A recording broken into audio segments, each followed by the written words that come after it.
In Matt's world, one of the greatest things about me having a front row seat to watching the power of story at a totally different level is watching what happens when everything around the center begins to change effortlessly.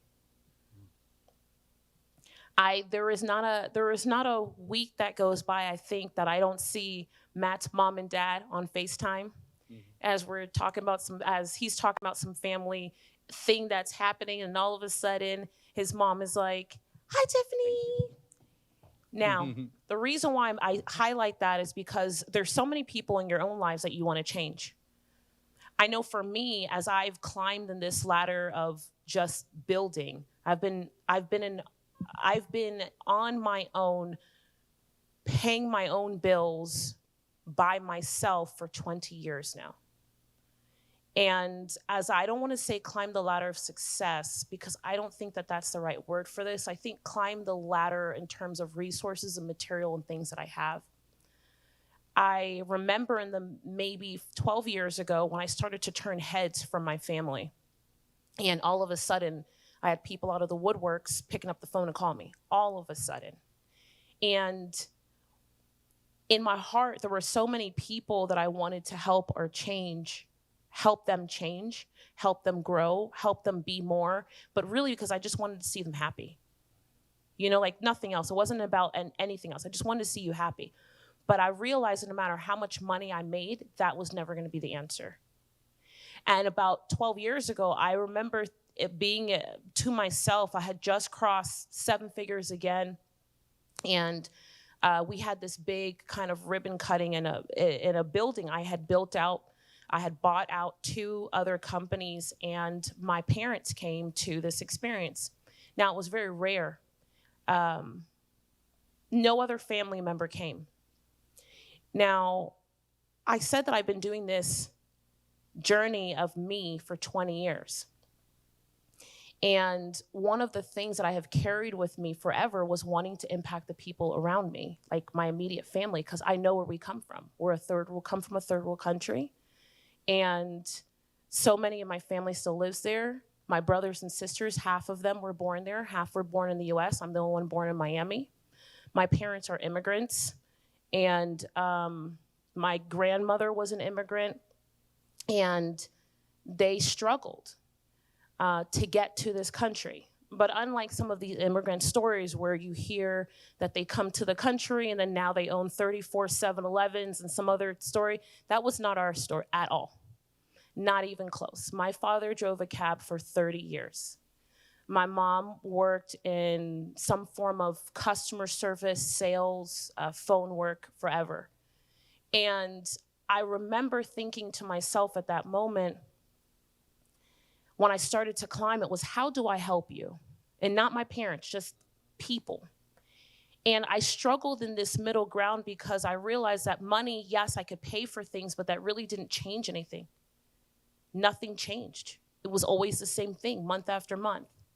And when my parents came to this ribbon cutting that we had with the city, I remember my first time feeling proud. Like I felt some level of pride, and they were very proud of me, and it was an exciting experience.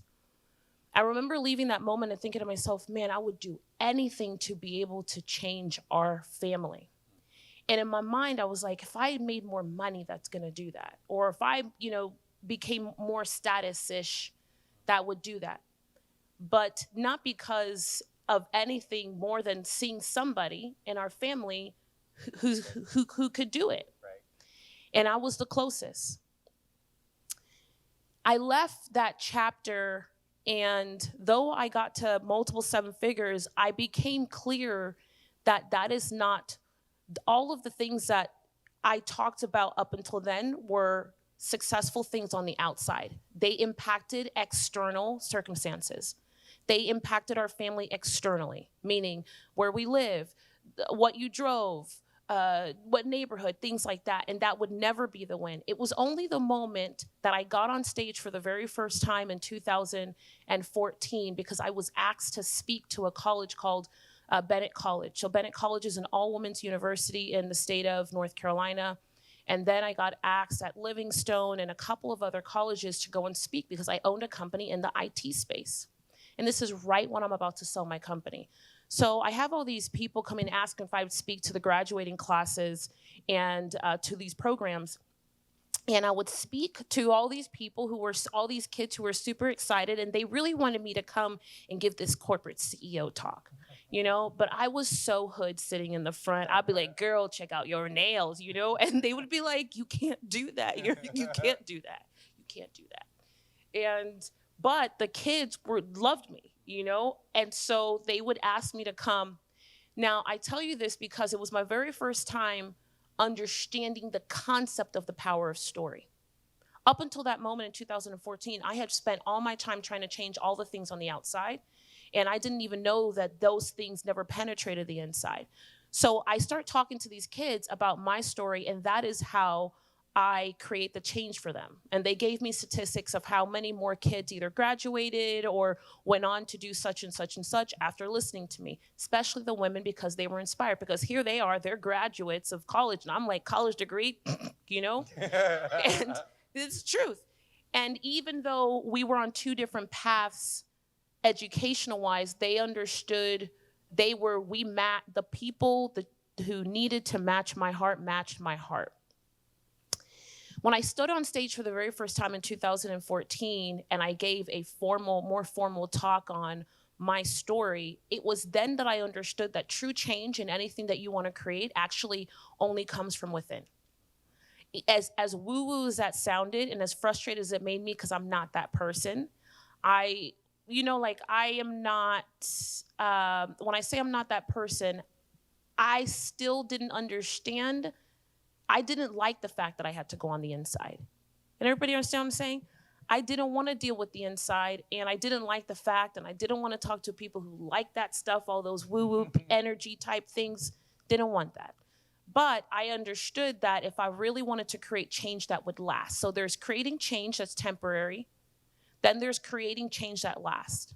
I made a decision back in 2014 that I needed to create change that lasts, which is why I made a decision to sell my company. So me watching Matt Gill was a new milestone for me in my own life, because you tell the story so that you can plant the seed once, and then it grows, and then it overflows, and everybody around you can eat. Everybody that I've ever had the ability to be near in Matt's world, they're all different. Like everybody. We were talking about some of them last night. My mom, actually, one of my biggest wins in telling my story is watching my mom. So my mom is a 5 foot nothing and will kick anybody's ass. She's like, yeah, she is. She's so cute. And she's always been the one she's been the homemaker. My dad went, he made the money. She took care of the bills. She got the home. But what I realized, and I had heard my mom talking about this for a long time, is that my mom really didn't have friends. My mom was so involved in the home. And when she would go places, she was Matt's wife. She was Chief's wife. She was like, that was her identity. She didn't have her favorite things that she liked because she was always involved. And she would always, I don't want to say be submissive, but she was being submissive to my father. Now, my father has his own journey, and he's got his own things that he's dealing with from what he saw and he got exposed to that emotionally have impacted him that he doesn't want to deal with. And he has his ways of managing that or numbing that. And my mom doesn't approve of that. And my mom has dealt with it. And now she's like, listen, this shit ain't right. I don't need to take this. And for my mom to be like, my mom is speaking up now. My mom shared with me a secret that she's been holding on to since she was a small teenager. And she broke down and she said that you are the only person I've ever told this to. I can only imagine the amount of freedom that gave her. Mm-hmm. Just being able to do it and then doing it. It's permission. I gave my mom permission to tell her story and to open up because I gave myself permission to tell mine. So when you think about giving other people permission first giving yourself permission, I want you to be clear that the goal to give someone else permission has nothing to do with, I'm going to give you permission so that you can tell your story. It's, I'm going to give you permission so that you can do whatever it is that you do. So like for me, when I walk as a Black woman into a large company where they're doing $10, $20 million and there's a white man on the other side of me, but as a Black woman, we are not walking the same path on this planet. We have two different life experiences, and he has never been a single mom. But it doesn't change the fact that I'm gonna start our relationship off with my story so that he has permission to be freedom in this relationship so that we can meet better objectives. Second, it is not just about our relationship. Forget our relationship. If I never talk to him again, it's so that he has freedom to lead as a leader with his employees so that he gets a better outcome from them. And if it's not about that, it's so that he has freedom to go and choose the kind of vendors that he's gonna really rock with, who are gonna give him the kind of flexible terms that he needs, the output that he needs, the output to his customers and clients that he needs. It's a crazy ripple effect. It's not just about permission to be for ourselves. It's actually permission so that all the things you touch, they go to the 100% real fast. Like that 0 to 100 concept,